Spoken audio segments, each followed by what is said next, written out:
She's a great mother. I simply grew up with it as a Catholic.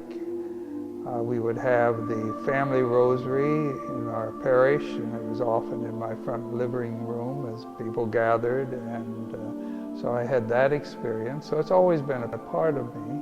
And then, of course, when I entered the order, it's definitely part of Dominican spirituality. And it's a daily part of my life.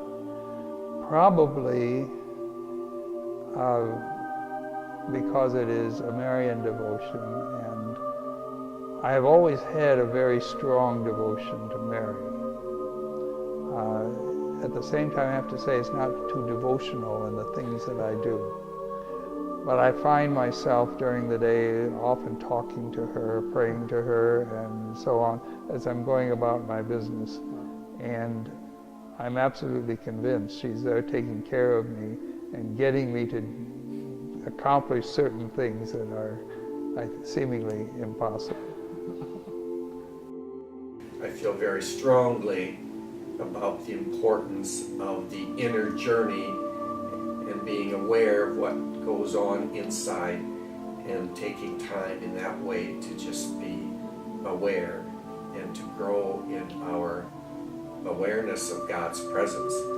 This desire for silence and solitude.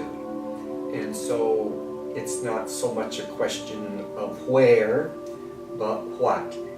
And that inside the place that's most sacred in that way, where you might most often find a solemn, silent space, would be in front of the Blessed Sacrament. But in terms of taking the time afterwards for a period of meditation, it's not only being in front of the Blessed Sacrament, but taking the time just to be in a silent kind of space. The baby and the dying Jew hear the words of Deuteronomy 6, 4, and 5. Hear, O Israel, the Lord our God, the Lord is one. And that's what they recited as they were gassed at Auschwitz and the other death camps. And that to me is moving. That to me is very moving.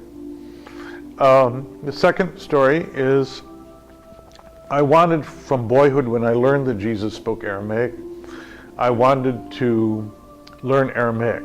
And it wasn't easy in the Midwest, in my context. And I got to Harvard, and I was in Aramaic. Did I tell you this story? I think so. So I'm in my first Aramaic class, and I'm so happy. And none of the other students in the class are Christian, and the professor is a Lutheran who lost his faith. And the second or third vocabulary list is the word Shabak. And I immediately saw the significance. Shabak means to leave in ordinary English.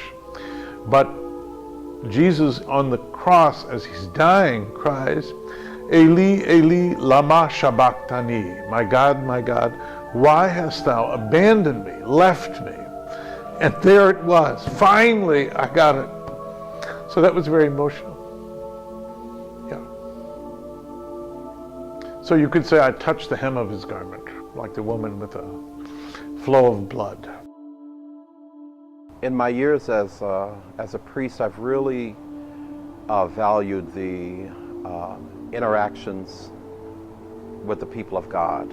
You know, the sacramental preparation for children receiving their first Holy Communion, for the children preparing for confirmation, preparing young adults for marriage, and to be able to interface with the people of God in that sacramental moment is just for me such a grace-filled moment.